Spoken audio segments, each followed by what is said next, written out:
প্রথমত ধন্যবাদ আমার ভাইকে আমাকে এখানে আমন্ত্রণ করার জন্য। বেশ কয়েকদিন আগেই ওনার সাথে কথা হচ্ছিল, তো পরে উনি আমাকে এখানে আমন্ত্রণ জানালেন। আলহামদুলিল্লাহ সেখানে এসে এবং আলহামদুলিল্লাহ ওনার সাথে কথা বলে যতটুকু বুঝলাম যে মানুষের জন্য উনি যতটুকু সম্ভব তার চেয়ে বেশি করার চেষ্টা করে এবং ওনার যে সংস্থা যে কাজগুলো করছে এবং এটা মানে আনবিলিভেবল এবং সর্বস্তরের মানুষ যেভাবে এসে ভলেন্টিয়ারি কাজ করছে এটা খুবই খুবই সম্পূর্ণ। আপনি যেহেতু এসেছেন এরকম একটি উদ্যোগে নিশ্চয়ই আপনারও অংশগ্রহণ থাকবে, সেই বিষয়টা একটু জানতে চাচ্ছিলাম। ওই বিষয়টা আমি প্রকাশ করতে চাই না, কারণ এটা রিজনটাও আমি ওনাকে বলেছি, ওটা খুব ভালো করে উনি জানেন। এটা আল্লাহর কাছে জমা থাকবে, এটাই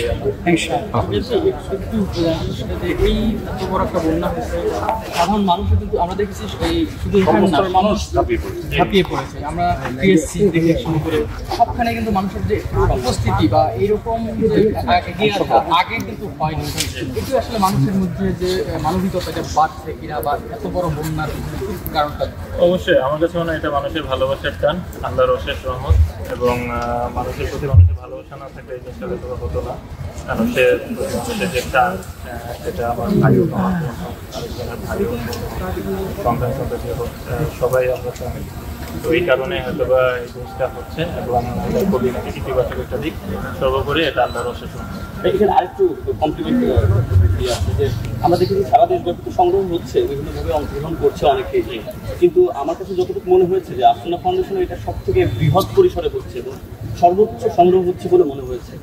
এইখানে আস্থার কোনো মানে জায়গাটা তৈরি হয়েছে না, আলাদা কোনো আস্থার জায়গা তৈরি হয়েছে কিনা এটা এক কথায় মানে বলা যায়, কারণ যদি মানুষের আস্থাটা যদি ওই পর্যায়ে না থাকতো তাহলে হয়তো বা এরকম ফান্ড হয়তো রেজ করাটাও কঠিন হয়ে যেত।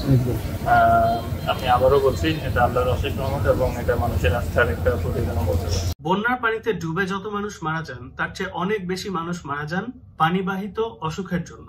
এ সময় ময়লা দূষিত পানি পেটে গিয়ে কলেরা, ডায়রিয়া সহ নানা রকম ভয়াবহ অসুখ ছড়ায় এবং সবচেয়ে বেশি আক্রান্ত হয় শিশুরা। এজন্যই বন্যার সময় আমাদের একটা মূল প্রায়োরিটি হচ্ছে মানুষের জন্য বিশুদ্ধ পানির ব্যবস্থা করা এবং প্রচুর পরিমাণে। এর মধ্যে দেশে কমপক্ষে 50 লাখ মানুষ বন্যার কারণে ক্ষতিগ্রস্ত হয়েছেন। একজন মানুষের দৈনিক খাওয়া দাওয়া, পানি পান, পরিষ্কার পরিচ্ছন্নতা ইত্যাদির জন্য গড়ে 15 লিটার পানি প্রয়োজন হয়। তার মানে বুঝতেই পারছেন এই অবস্থায় দেশের বন্যা দুর্গত এলাকায় বিশুদ্ধ পানির চাহিদাটা আসলে কোন পর্যায়ের। সমস্যা হলো বন্যা দুর্গত এলাকায় পানির কোনো অভাব থাকে না, কিন্তু বিশুদ্ধ পানি পাওয়া খুবই দুষ্কর। সেটার কারণ টিউবওয়েল গুলো থাকে পানির তলায় এবং এ সময় পানি ফুটিয়ে খাওয়ার ব্যবস্থা করা সম্ভব হয় না। তাহলে উপায়টা কি, সেটা নিয়ে এই ভিডিও। আশা করি কথাগুলো মনোযোগ দিয়ে শুনবেন, বিশেষ করে আপনারা যারা ত্রাণ কর্মকাণ্ডের সাথে জড়িত আছেন তারা। দুর্যোগ পরিস্থিতিতে পানি বিশুদ্ধ করার সবচেয়ে সহজ এবং নির্ভরযোগ্য উপায় হচ্ছে পানি বিশুদ্ধিকরণ ট্যাবলেট বা ওয়াটার পিউরিফিকেশন ট্যাবলেট। দেশ বিদেশের যে কোনো দুর্যোগে অথবা বন্যার সময় এই ট্যাবলেটগুলো ব্যবহার করেই পানি বিশুদ্ধ করার ব্যবস্থা করা হয়। কিন্তু এখানে একটা গুরুত্বপূর্ণ কথা আছে, বন্যার পানি সাধারণত অত্যন্ত ঘোলা হয়। এই ট্যাবলেটগুলো কিন্তু ঘোলা ময়লা পানিতে ঠিকমতো কাজ করতে পারে না। কাজেই এসব ট্যাবলেট ব্যবহার করার আগে অবশ্যই পানিকে পরিষ্কার করে নিতে হবে। আমরা এর মধ্যে মাঠ থেকে খবর পেয়েছি অনেকে ঘোলা ময়লা পানির মধ্যে সরাসরি ট্যাবলেটটা দিয়ে দিচ্ছেন। এর ফলে কিন্তু পানি নিরাপদ হবে না। আগে পানি থেকে ময়লা সরিয়ে তারপর সেই ট্যাবলেটটা যোগ করতে হবে। তাহলে ঘোলা পানি থেকে ময়লা সরানোর বা পরিষ্কার করার উপায় কি? খুব সহজ। বাজারে ফিটকিরি বলে একটা জিনিস কিনতে পাওয়া যায়, সেই ফিটকিরি গুঁড়ো করে এই ঘোলা পানির মধ্যে মিশিয়ে নিতে হবে। একদম সামান্য, প্রতি লিটার পানিতে 1 চিমটি ফিটকিরির গুঁড়ো দিলেই হবে। মানে একটা কলসের মধ্যে যদি 20 লিটার পানি থাকে সেখানে মোটামুটি আধা চামচ ফিটকিরির গুঁড়ো বা পাউডার দিয়ে দিলেই কাজ হয়ে যাবে। তো এরপর পানিটাকে একটু নেড়ে যদি আধা ঘন্টা 1 ঘন্টা রেখে দেন, দেখবেন তার মধ্যে পানির সমস্ত ময়লা একদম তলানি হয়ে পাত্রের নিচে জমা হয়ে গেছে। এরপর উপরের পরিষ্কার পানিটাকে অন্য একটা পাত্রে ঢেলে নিলেই হবে।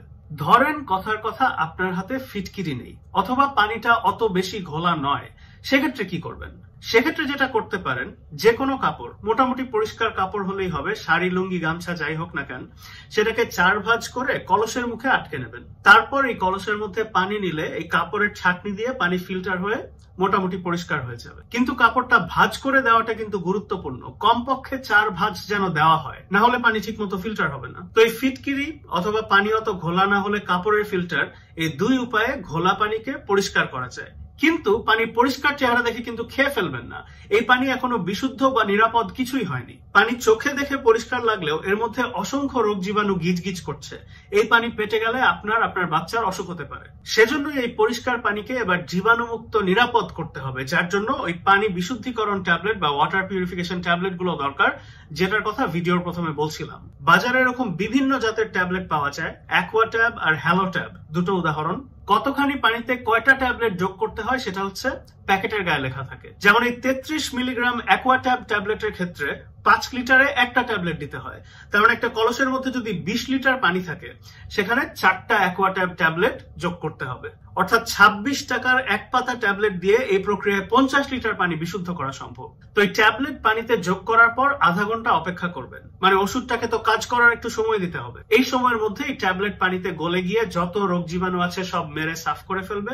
এরপর এই পানি খেলে ইনশাল্লাহ কোনো সমস্যা হবে না।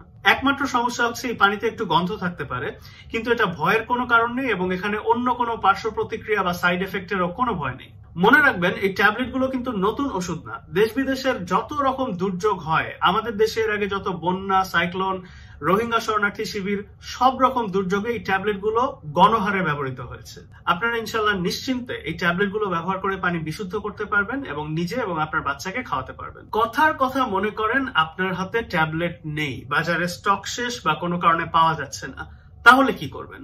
এরকম ট্যাবলেটের অভাবে ব্লিচিং পাউডার দিয়েও পানি বিশুদ্ধ করা যায়। 1 লিটার পানিতে 1 চিমটি ব্লিচিং পাউডার দিয়ে আধা ঘন্টা রেখে দিলেই হবে, তারপর আপনি পানিটা খেয়ে ফেলতে পারবেন। এটাই হচ্ছে পানি বিশুদ্ধ করার সবচেয়ে সহজ উপায়। আপনারা যারা ত্রাণ কর্মকাণ্ডের সাথে জড়িত আছেন, আমি আপনাদের অনুরোধ করব অন্যান্য ত্রাণ সামগ্রীর পাশাপাশি যথেষ্ট পরিমাণে পানি বিশুদ্ধিকরণ ট্যাবলেটও রাখার ব্যবস্থা করবেন, সাথে ফিটকিরি এবং প্রয়োজনে ব্লিচিং পাউডারও। একই সাথে আপনারা স্থানীয়দের শিখিয়ে দেবেন কিভাবে এই প্রক্রিয়ায় পানি বিশুদ্ধ করে খেতে হয়। তো চলুন এবার সংক্ষেপে পুরো জিনিসটা একবার ঝালাই করি।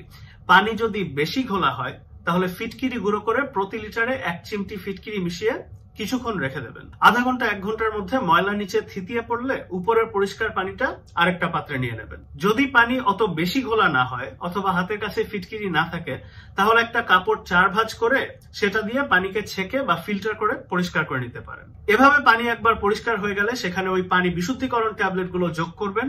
প্যাকেটে যে কয়টা লেখা আছে সে কয়টা।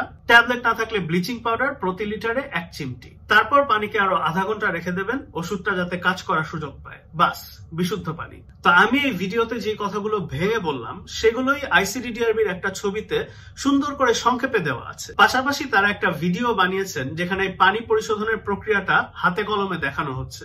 যারা ত্রাণ কর্মকাণ্ডের সাথে জড়িত আছেন, আশা করি এই ছবি এবং ভিডিও দেখে নেবেন।